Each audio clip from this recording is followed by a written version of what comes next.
அஸ்ஸலாமு அலைக்கும் மக்களே, வெல்கம் டு டுடே சமையல். இன்னைக்கு நம்ம கத்திரிக்காய் பச்சை மொச்சப்பயிர் குழம்பு எப்படி செய்யலான்னு பார்க்கலாமா? வாங்க வீடியோக்குள்ளே போகலாம். அதுக்கு தேவையானது ஒரு 1/2 கிலோ கத்திரிக்காய், ஒரு 1/4 கிலோ பச்சை மொச்சப்பயிறு, ஒரு 5-6 தக்காளி, ஒரு 3 வெங்காயம், கொஞ்சமாக கருவேப்பிலை, ஒரு 6-7 பச்சை மிளகாய். இப்போது ஸ்டவ்வில் கடாய் வச்சு கடாயில் ஆயில் விட்டுறலாம். ஆயில் சூடானதும் நம்ம வெங்காயத்தை கட் பண்ணி வச்சுருக்கோம்ல, அந்த வெங்காயத்தையும் அந்த ஆயிலில் போட்டுடலாம். போட்டு கொஞ்சம் கோல்டன் ப்ரௌன் கலர் வர்ற மாதிரி வதக்கி எடுத்துக்கிடலாம். அந்த ஆயிலே வதக்கிடலாம்.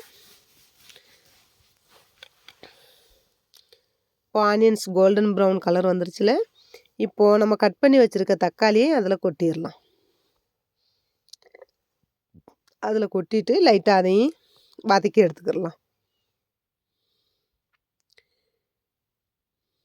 நம்ம தக்காளி, பச்சை மிளகா, கருவேப்பிலை எல்லாம் எடுத்து வச்சுருக்கோம்ல, எல்லாத்தையுமே ஒன்று சேர போட்டு அதை லைட்டாக வதக்கி எடுத்துக்கிடலாம்.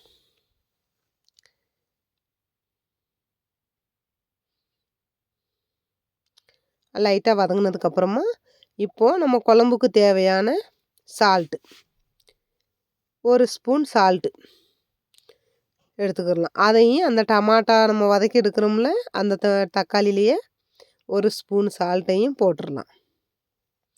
இப்போ நம்ம சால்ட்டு தக்காளியோடு சேர்த்து போட்டால் சீக்கிரமாக தக்காளி வெந்துடும்.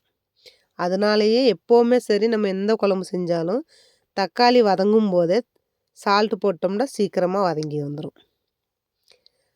இப்போது நம்ம அதுக்கு தேவையானது, இப்போ இந்த குழம்புக்கு 1 ஸ்பூன் கரம் மசாலா, ஒரு 1/2 ஸ்பூன் மஞ்சள் தூள் எடுத்து வச்சுருக்கோம். இப்போ தக்காளி வதங்கி வந்துருச்சு. தக்காளி வதங்கி வந்ததுக்கப்புறமா நம்ம எடுத்து வச்சுருக்க மசாலாவை அதில் போட்டுடலாம்.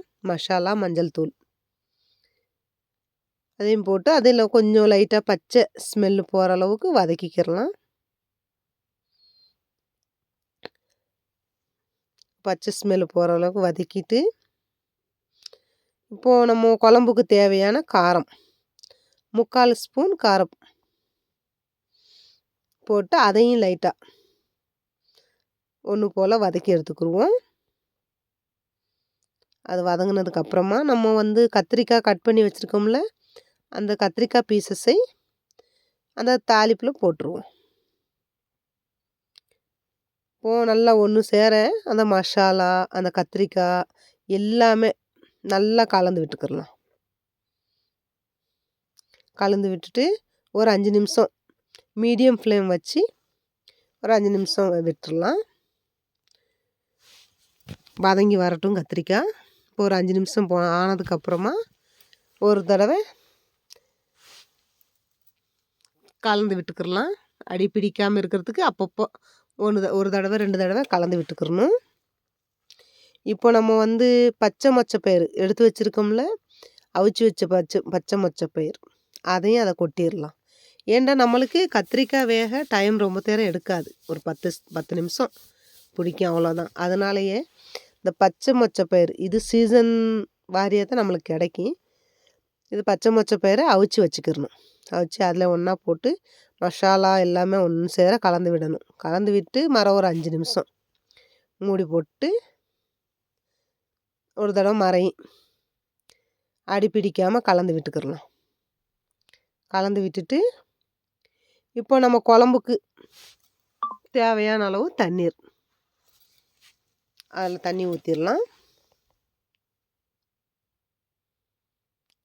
தண்ணி ஊற்றினதுக்கப்புறமா இப்போ மூடி போட்டு ஒரு 10 நிமிஷம் மீடியம் ஃப்ளேம்லேயே வேக விடணும்.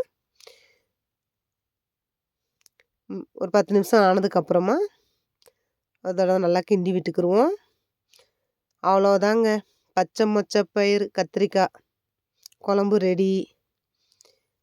என்னுடைய வீடியோ உங்களுக்கு பிடிச்சிருந்தா லைக் பண்ணுங்கள், ஷேர் பண்ணுங்கள், சப்ஸ்கிரைப் பண்ணுங்கள், பெல் ஐக்கானை கிளிக் பண்ணுங்கள், உங்கள் ஃப்ரெண்ட்ஸ் அண்ட் ஃபேமிலிக்கு ஷேர் பண்ணுங்கள். நீங்களும் ஒரு முறை ட்ரை பண்ணுங்கள்.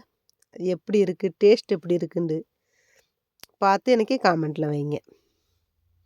ஒவ்வொரு ஆள் ஒவ்வொரு முறை குழம்பு பண்ணுறது. அதே மாதிரி இது என்னுடைய ஸ்டைல்.